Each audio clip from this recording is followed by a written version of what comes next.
അഫ്ഗാനിസ്ഥാനെതിരെ 3 മത്സരങ്ങളടങ്ങിയ ഏകദിന പരമ്പര ഇന്ത്യ അങ്ങ് തൂത്തു വാരി. 3-0 ഇന്ത്യ വൈറ്റ് വാഷ് ചെയ്തത്.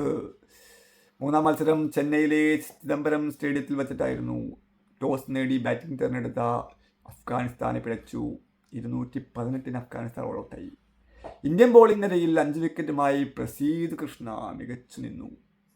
മറുപടി ബാറ്റിംഗ് ഇറങ്ങിയ ഇന്ത്യ ഒരു വിക്കറ്റ് മാത്രം നഷ്ടത്തിൽ 224 റൺസ് എടുത്തു. 110 റൺസോടുകൂടി ജയ്സ്വാൾ ടോപ്പ് സ്കോററായി. രോഹിത് ശർമ്മ 68 ബോളിൽ നിന്ന് 70 രോഹിത് ശർമ്മ 69 ബോളിൽ നിന്ന് 79 റൺസോടുകൂടി രോഹിത് ശർമ്മ ഔട്ടായി. പിന്നെ സൈഡ് ബാക്കിയുള്ള സ്കോർ കൂടി എടുത്ത് അങ്ങനെ ഇന്ത്യ 3-0 വൈറ്റ് വാഷ് ചെയ്തു. ശുഭ്മാൻ ഗില്ലിന് ഒരു കിരീടം കൂടി, ഒരു പൊൻതൂവൽ കൂടി ശുഭ്മാൻ ഗില്ലിന്. ഓൾറെഡി നമ്മൾ ടെസ്റ്റ് പരമ്പര ജയിച്ച് കൂടി ഒരു ടെസ്റ്റ് ഉണ്ടാകുന്നുള്ളൂ. ആ ടെസ്റ്റ് ജയിച്ച് നമ്മൾ ടെസ്റ്റിങ് തൂത്തുവാരി ടെസ്റ്റിങ് എടുത്തു.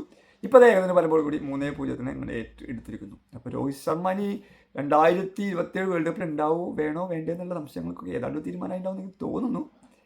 രോഹിത് ശർമ്മ തന്നെ മതി എന്നാണ് എൻ്റെ പേഴ്സണൽ അഭിപ്രായം. ഒരാളെ പകർന്ന് വെക്കേണ്ട. അദ്ദേഹം ആ കളിയും കൂടെ ആ വേൾഡ് കപ്പ് ഒന്ന് കളിച്ചോട്ടെ. അദ്ദേഹം ഫോം ഔട്ടൊന്നല്ലല്ലോ, കളിക്കുന്നുണ്ടല്ലോ, റൺസ് എടുക്കുന്നുണ്ടല്ലോ. പിന്നെ അദ്ദേഹത്തെ തിക്കുന്നവർക്ക് മാറ്റണം.